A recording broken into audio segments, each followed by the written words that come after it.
Hi, I'm Cynthia Schiller. Please like and subscribe where we help and heal one day at a time. We're going to talk about how is loving somebody toxic?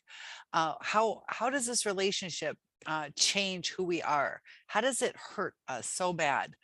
Why is it so confusing? So loving a narcissist, we get in that love bombing stage and everything is perfect. It's kind of like a commitment to each other that this is our reality.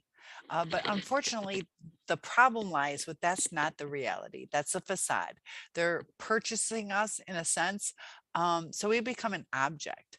So the pain that we feel is they talk about this mirroring where and it's kind of true. It takes a little bit of time for that to sink in, but if you think about it, in a sense, they're mirroring us, our energy, our excitement. When they start knocking us down, we start mirroring them. So in the beginning, they see the beauty in us. They kind of crave it. They kind of desire it because they feel so empty inside. They don't like who they are. So they like who we are and they want to mirror it.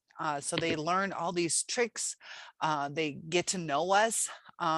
They pretend to have the same likes and desires. Sometimes they do, but they often will take on our characteristics, our desires, just to kind of in a sense mirror us, to become us, to experience our world, our inner beauty.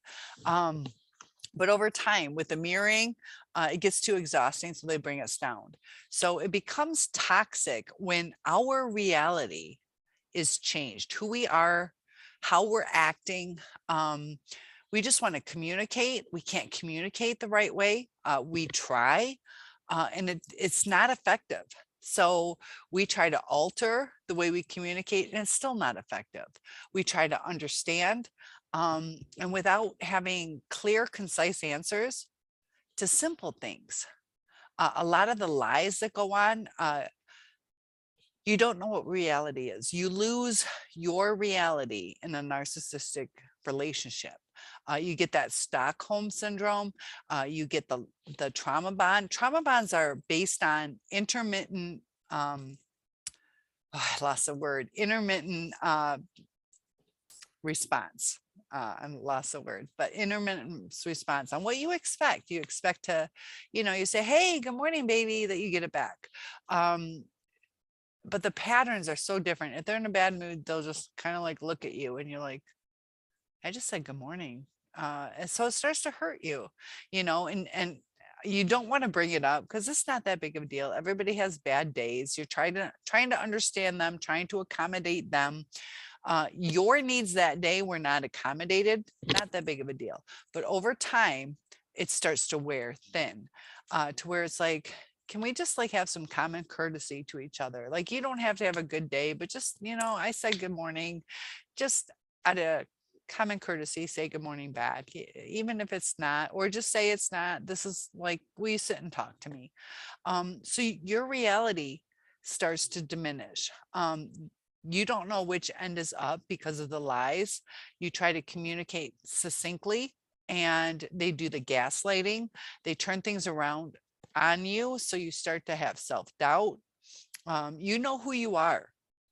You know you're a good person. You know pretty much anything is possible. With love, all things are possible. You're at the point where basically you would die for the person, whether you're at that extreme or close to it. You would sacrifice pretty much everything to be with this person because you love them that deeply. But it's to where they're like, "Oh, you would die for me, prove it." It does you no good to kill yourself inside for somebody who just wants to have you prove it. And that's what happens in a narcissistic relationship. Is they question you. They put their pain onto you because they don't understand our world. During the love bombing stage, they wanted to see what it was like. And if you watch my other video, it's kind of like being a famous person. Like, that'd be great. Like, imagine all the money and the travel and the adoration. Like, that sounds so exciting, perfect. Like, what could be a better world? And then they're like, "Yeah, but I'm uncomfortable. People are looking at me and questioning me or wanting time with me, and I don't want to give it to them. I just want to be me." So they get in this uncomfortable stage and they go back to who they are. So they get out of that love bombing stage to their level, which is different than what they promised us, whether it was unspoken or not. Just like when you get married, you don't have to say, are we not going to cheat on each other anymore now that we're married? It's just an unspoken thing. Just like with the love bombing, it should be unspoken. We love each other. We're great. We're in a relationship. Some people have open relationships. Usually for those to work, you need to discuss them. So since it hasn't been discussed, it's kind of unspoken. So you go through this relationship with the person and it becomes more and more toxic as you lose more and more of yourself. And the hardest part is it's slow. It's like a slow death. It happens over time. You don't see it coming. You put the effort in with the intermittent love bombing, the intermittent trying, the intermittent where they say good morning. They were in a good mood, so they felt like saying it. And we always say it back, even if we have hard days. So they don't go through the trauma that we go through. But we go through a traumatic experience where we can't communicate how we need to communicate. We often don't even care what they say. We're not judgmental.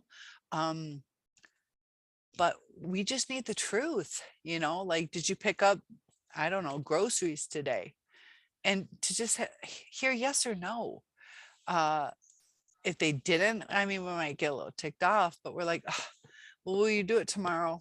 As opposed to like, you're not going to call them a jerk or you're not going to go off on them. You're just going to, try to communicate that we need some groceries. They will often be like, what is wrong with you? Why didn't you do what I said?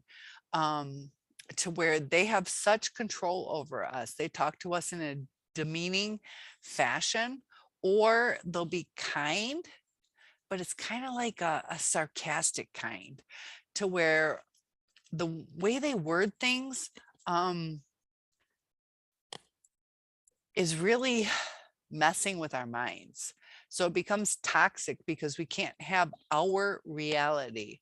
We can't question them because, we're walking on eggshells. We're thinking like, what's the right way to talk to them? I don't know what today, it's the Dr. Jekyll, Mr. Hyde thing, to where we don't know what today brings us. Are they going to be loving and communicative? Or are they going to shut us down, and are they going to ghost us or give us the silent treatment? So we try not to go through things that hurt us. And it causes a terrible, terrible trauma bond. And as you progress through this relationship, you are trauma bonded. And that's the hardest thing. Like, you can't think the way you should think, where this is toxic. This is hurting me, because now we have such a desire to get back to that love bombing stage. We can't think clearly. I just made a video on how it makes your head spin. So if you were to just spin around right now, just try it. Spin around, spin around, spin around. And you are just so dizzy and you're wobbly and you can't see straight. You can't think straight. And they cut us down for that. Like, of course, like, you just told me to spin around in circles for 15 minutes. I'm off balance. Now you're yelling at me because I can't walk straight. Like, you knew that was going to happen. And they have expectations of us where we have to meet their needs when they spin us around in circles, and we're all discombobulated and we're trying to make it work. And we're like, what do I do? What do I do? And we're off balance all the time. And it's really sad in a loving relationship that we think we have. It should be supportive. It should be filled with communication. There's times that we question ourselves. There's times we get moody. People are people, just narcissists are people too. And we're empathetic. So we try to empathize with their needs, their wants, but they don't get that back. And that's the hard part. Or if they do, it's not a true heartfelt thing. Like, a lot of times we might have to say, hey, every time I say good morning, can you say good morning to me? And they might do it, but is it really heartfelt? It's like, oh, she's so freaking annoying. Good morning, honey. You know, to where our needs aren't getting met. And it's just common courtesy, like common courtesy. They can't even empathize with common courtesy. A lot of times they'll blow plans off. If the plan's related to you, if it was your family's holiday this time, your need for, I don't know, you're getting an award and they think it's annoying, they don't really want to go, they're like, and then they'll go with you out of obligation. So you're thinking, that's so sweet, they came to me with me to my award dinner. And afterwards, they'll give you the silent treatment or cold shoulder or cut you down, give you some attitude because they were irritated that they had to do something for you as opposed to being supportive. They might be excited sometimes that you did get this award so they can brag to their friends that, you know, you got this great award for something. So it's the supply that they would get. So if they're happy to go with you, it's so they can kind of walk around the crowd and say, that's my girl up there. That's my girl. That I know her. She's mine. Because they get a supply off of that. So all we go through is based on what supplies we give them. And you never know when they're thirsting for that supply. Um, Sometimes they're even keel. You know, you snuggle last night, you made them breakfast, everything's fine. You make them breakfast the next day, and it's the wrong thing. You made them waffles, and now they're pissed off. They're not appreciative that you made breakfast. They're mad at your food choices. A lot of times you'll even ask, what would you like for breakfast tomorrow? And they're like, oh, anything's fine. But we're supposed to know they wanted eggs Benedict. They're like, there's eggs in the fridge. Why didn't you make that? And we don't know what our reality is. We're very open, very giving. We compromise. A lot of times we go above and beyond. Like we might hate eggs Benedict, but whatever, we'll make it. It's fine. It's food. You know, we're not all that picky. Like we try to accommodate them. We try to go above and beyond. And it becomes toxic because we are trying, but they're just taking. And then they're cutting us down for things we don't even know. Like we made waffles and sausage. We just made a breakfast and we get yelled at because we didn't know what they were thinking. You know, they could communicate like tomorrow, can you make eggs Benedict? They don't communicate the right way. When we ask them, they expect us to know, or they'll confuse us like anything's fine. But when we do anything, anything is not fine. They won't open up to us on a deep level. If we get upset, it ticks them off. It brings them into an uncomfortable situation. They don't want to take accountability. They don't want to realize that the way, even just the way they communicate, doesn't even have to be this big, huge thing, but the way they communicate, like, sweetie, why didn't you just tell me you wanted that for breakfast? They don't want to reflect on why didn't I communicate that? You know, they don't even want to say because I'm uncomfortable or I don't want to seem needy or whatever the reasons are. They won't communicate that. So they bring us down. We become needy because we are so starved to just communicate the right way. Like we're trying to go above and beyond.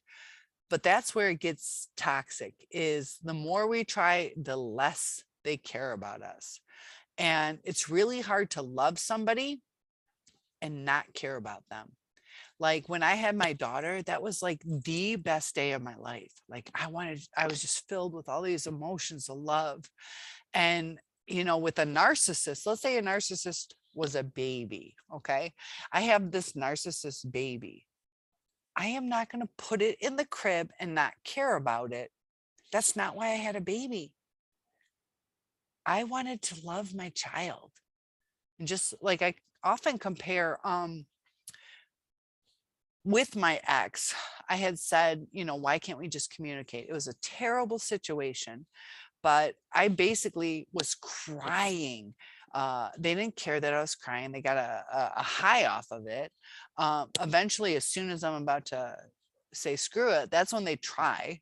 So you go through months, weeks, whatever, of mental breakdown. My neighbors hearing me screaming in pain, and I have such a soundproof place. It's ridiculous, but they can hear me screaming in pain. And I had on a voice message told my ex that, in my eyes, I feel like it's almost like you have the answer. I feel towards him as if I had lost a child, to where I don't know if my kid's alive or dead. Um, I do not want to hear my kid is dead, but I need the peace of mind. I have to process my child is dead, or I have to process that my child's lost and I need to find them. They were kidnapped. And I'll put all my effort into it. I will put every waking moment into finding my child. But if you know my kid's dead, don't make me do that. And that's what I say with like the narcissistic relationship is, if it's dead, tell me it's dead. If it's just kind of set aside or it's still alive, whatever it is. But I was so hurt. And then we start reaching out more. We start getting confused where it's like, okay, now I'm turning into this crazy person. So then we apologize. Like, I'm sorry for blowing your phone up, but this is how I feel. Like, that's how much I hurt. As if, an analogy wise, my child's out there lost or dead. You have the answer. Our relationship, is it lost or dead or still active? You don't want to hear certain things. You don't want to hear we broke up or I moved on, or, oh, I was, on a cruise with friends, or whatever the reason is. You just want to process things, and they don't have the common courtesy to communicate. Like, they can let us, like, I was wailing.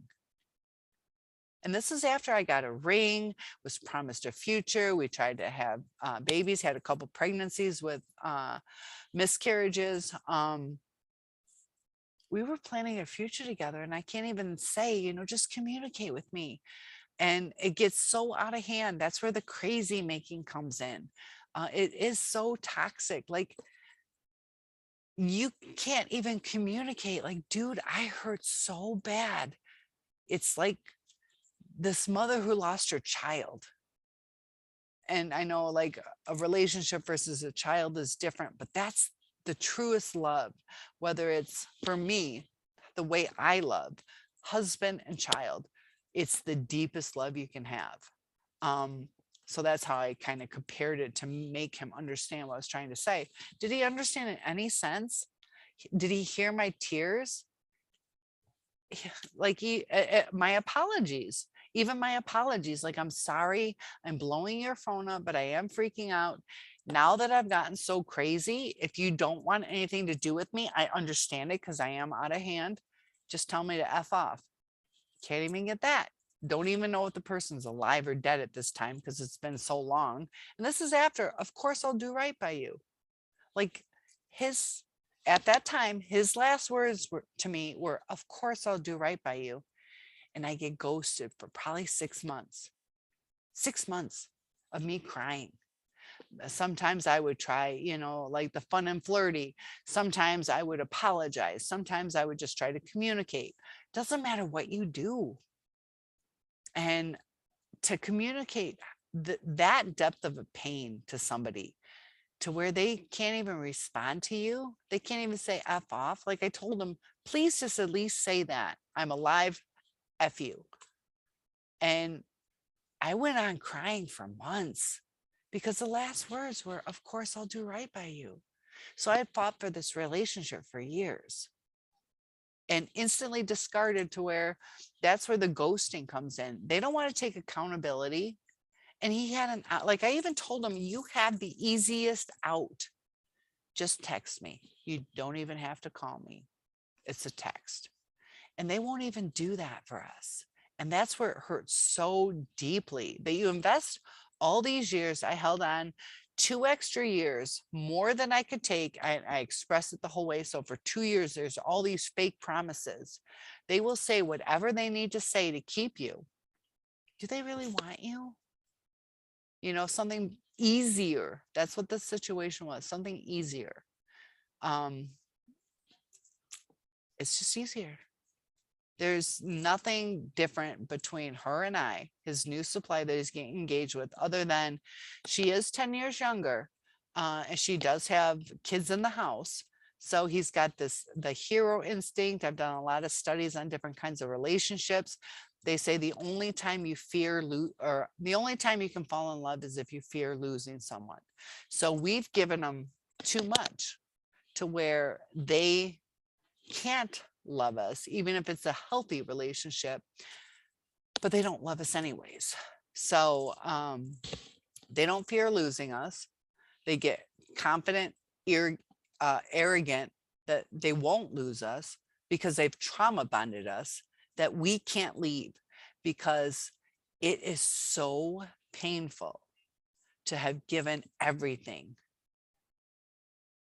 And we just want the thank you.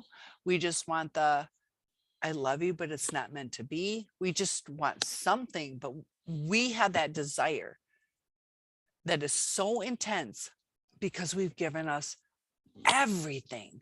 It's almost like standing in line for food and they got this little breadcrumb and we are starving. All we have to do is walk 2 miles and there's probably some food, something better, but we're so hungry. We are so starved. We don't have the energy to walk 2 miles because they brought us down that much that we're like, please, please, I just need that breadcrumb. And they'll give it to us. They won't give us more than we need for just a little while. And we're still weak. We still can't walk away. We are too weak to walk 2 miles for the food that we need, the love that we need. And we stay there because we're like, I'm exhausted. I just need just a little bit. And it's this vicious cycle. The Stockholm syndrome, the CPTSD, to where we are so traumatized by this. We can't think straight. All we start doing is thinking about how do we fix this? Like it is, and that's the thing, like it should be fixable. I give you guys credit. It should be fixable, but it's not. You know, if it was that one situation, like every morning, just say good morning to me. Just, you know, let's just say good morning to you. Like, wouldn't that be sweet, honey? Like to just start the day that way. But if they say it, it's robotic or out of anger that they have to do something you wanted, as opposed to, yeah, that's a great idea. Why don't we say good morning? Let's just start the day with a good morning to each other. But they get irritated because that's not what they wanted to do. That wasn't their idea. And I don't know about you guys, but if you ever noticed, whenever they promise something, whenever we ask for something, those are usually the times that they cancel or skip out on us, but they expect us to be there when they ask for something. The expectations are not the same. It's a double standard. They put themselves way above us. And with my ex, I had said that he even said, you know, everybody knows it's all about me. As opposed to him saying, you know, I'm a jerk, but this is kind of like what I like. He expects it. And he's like all the narcissists, they are master manipulators. They know how to get people to act that way towards them. So, you know, people might tippy toe around them because that's the only way you can interact with them. A lot of times family members, that's your family. You love your family, but you don't want to lose your family. So you got to kind of, in a sense, devalue yourself just so you can communicate with them. You have to let them talk a little bit more than they should, or you have to make something special for them, or kind of stroke their ego. Because they'll let you know, like if they're talking, they're like, hey, like I just said this, and you have to be like, oh, that's great. And like really focus on them. They'll overpower conversations sometimes or disrupt things. The attention doesn't always have to be good. It can be bad. They can be negative Nelly or whatever, just kind of the pity party, or they can cause triangulation, getting people to argue because they're like, I just caused that. They'll cut people down, kind of like being a bully. And it's because of their mental state. Their mental state is so sad because they are grown people, grown people. So we expect them to interact the way that they should. And they're intelligent.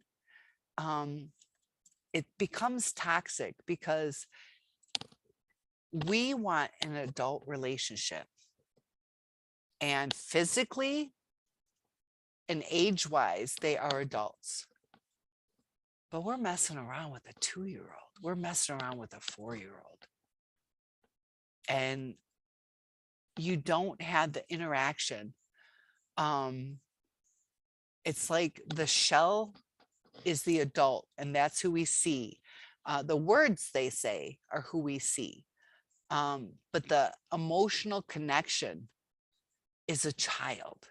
And that's not what adult relationships are all about. So we go into this relationship thinking it's an adult relationship. We can communicate with each other. That's other than, physically, but also emotionally. Like that's why we have this protection for our children, that they shouldn't be in these adult type relationships, because emotionally they can't consent the right way. They can't process the right way. They might give up certain things that they shouldn't, thinking that they're going to win love. And when the narcissist doesn't get what they want, they will go elsewhere for that supply. So it becomes toxic that way. They're not committed to the relationship. They're committed to the supply. They don't get what they need, or if it's too much of a hassle, they will go elsewhere. We're in this relationship for the commitment, through thick or thin, easy, hard, till sickness, till death do us part. They're just like, until you don't meet my needs, do us part, even if we're married to them. Because if their needs aren't getting met, they might stay with you, but they won't stay committed if their needs aren't met. Whether they'll start searching and flirting, or a lot of them are caught up in porn because that's self-gratification. A lot of them are like Facebook fanatics, liking things, just wanting to be seen. They'll post selfies, they'll show off certain things, and they can't have a normal relationship. And the toxicity comes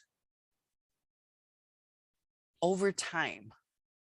And that's where it's the most damaging, is if you were to be with somebody and you could see the red flags right away, you wouldn't stay in it. You would not stay in a toxic relationship. But they hide it behind that mask to where they trauma bond us and we can't get out. It's almost like they've imprisoned us. And we're just trying to make do with what we have. Like, we're in prison now. Let's make it as best as we can. So we're trying and trying and trying. The more we try, the less we get. And, you see these new supplies. It seems like they're so happy. And that kind of hurts us. Like, I'm going through that pain right now. Like, he promised me forever, instantly ghosted me, put me through hell. He's getting married. Seems super happy. In another video, I said, he can't even rate it as an A relationship because of his shortcomings. It should be the perfect relationship in my eyes. I could be wrong, but I think him rating it a B is because he knows of his toxicity, that she's probably perfect in a sense, but he's destroying it. So they're getting engaged at a B relationship, when he even says it should be an A, but because of his issues, it's not.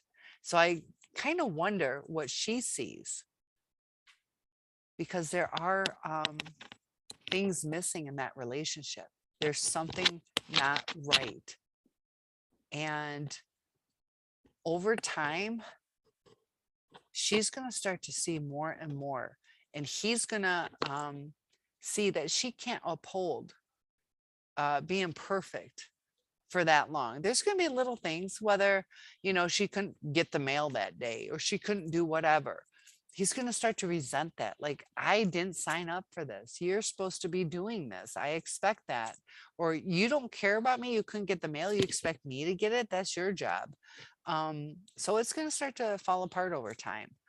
But this is kind of the sad part. She's probably going to be trauma bonded, just like we got trauma bonded, got caught in the trap. And they don't really have a fear of losing us. But once it gets to that point, sometimes they do freak out. Like, oh, I'm going to lose everything.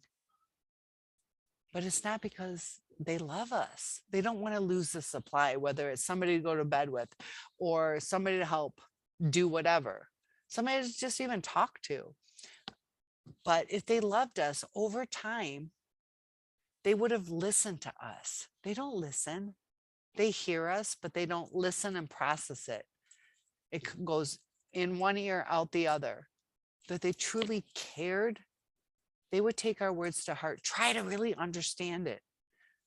Often, and this is the hard part, my ex, when I talk to him, we're in a good spot now. We're just friends.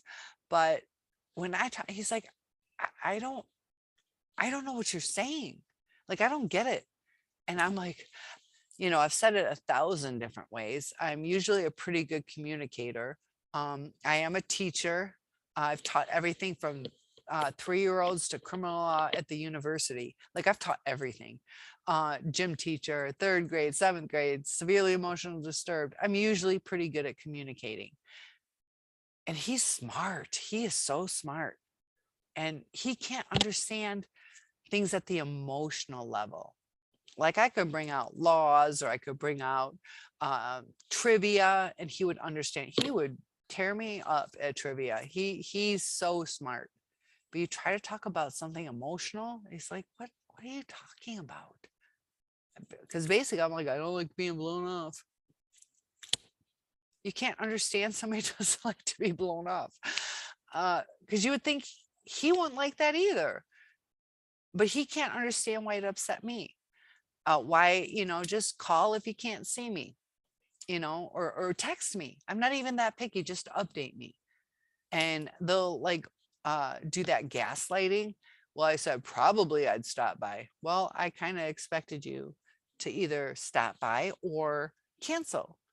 And it's not, okay, 1 or 2 times, you get it, maybe that's just not their style. But when you communicate that over and over and over, and they're just not getting it, and you get upset, and you're like, please just, and you present it the right way. Like, please, just update me. If you can't come over, that's fine, but let me know. And then, there's a snowstorm. I'm like, it's been a week. I thought you were coming over. Are you alive or dead? Because you've ignored my last text. When you start asking somebody if they're dead, you should be able to relate. Like, this person is kind of starting to really worry, because I've called hospitals just to make sure, what's really going on. And that's such a toxic way to live, because if I have to go contact hospitals, I've texted my friend, lover, whatever we were at that time. At that time, we were lovers. You can't have your lover in a week get back to you and say, I'm alive. Like, that's how unempathetic they are, because they were just busy, just life went on. And it takes 2 seconds. Like, yeah, I'm okay. I'm okay. But you sit there and cry for a week wondering, like, you were coming over, there's a snowstorm. Are you dead? So it becomes really, really toxic with the way they manipulate us. They spin us around so we don't know who we are. We have boundaries. Our boundaries are torn apart.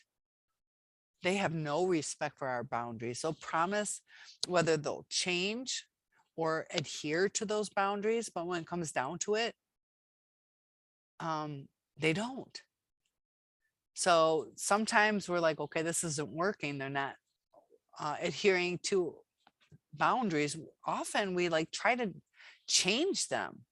So we're lowering who we are just to get them on our page. And we keep lowering it and lowering it. Every time we lower it, they're like, I got away with it. I don't have to do that. I got away with it. But we are trying so hard to make this work. We're like, okay, maybe the expectations were a little bit too much. And we're thinking about them, but they're not thinking about us. They're taking what they can take, they're pushing the limits. And as soon as we're about to leave, they've either devalued us so much, we've either given so much that we have nothing left to give, that we're just as empty as they are. There's nothing we can give them because they have cut us down. We're just always in tears, which annoys them. We're so frustrated that they have changed our physical, our mental capacities. We can't even function sometimes. They cause us to go from this happy, beautiful person to somebody who's confused or depressed or lost. And all we want is our self back because they took our self from us. And that's why they talk about the mirroring. They took our self from us. That's like, forget what clothes you wear tonight. Forget how beautiful your house is, or if you live in a rundown trailer. You can, even if you lived in a castle, you could survive in a trailer, but you can't survive without yourself. And now we're trying to just get ourselves back because that's what life's about. That's who we are. Nothing else matters. You can get by with a sweatsuit, might not be what you want to wear, but you cannot get by in life without yourself. And that's what they'll take from you. That's what they take from you. And it's so hard to get that back. If you stay in that relationship, it's going to be harder to hold on to the progress that you make. Because you'll see, these self-aware narcissists, they're with the person still, they're trying to work through it, but it's going to be, 3 steps forward, 2 steps back. It's going to be a hard road. Sometimes there'll be 2 steps forward, 3 steps back. They even with counseling, they don't heal. They don't change. They might accommodate, but they still feel what they feel. They still feel self-entitled. The mask will slip. They're going to go back to that childlike state where they throw their little temper tantrums or try to be conniving to get what they want. They don't care what the outcome on us is. They care what the outcome on themselves is. And that's why it can be so toxic to stay in a narcissistic relationship, because you cannot have direct conversations with them. You'll lose your sense of reality. You'll lose who you are, your happiness. So that's why a lot of times they say, go no contact. I'm going to be honest. I told you guys I wouldn't be a hypocrite. I am still talking to mine, but it's toxic. It's going to come to an end. It's going to come to an end. But I wasn't quite ready yet. So I can relate to what you guys are going through. We're not building a future together. He's starting to become a little more self-aware. But even, we did talk today, even his conversation today, there were 3 times. I think I asked a total of 3 questions. 3 questions were gaslighted. So he was kinder. He was kinder. We've gotten a better balance. I still can't ask direct questions because I even called him back. I'm like, hey, this is what this whole phone call was. I waited all weekend. And he's like, oh, well, I can't. He couldn't even answer. I waited all weekend. So something to think about. But do me a favor, please like and subscribe, and I will see you in the next video. Please share.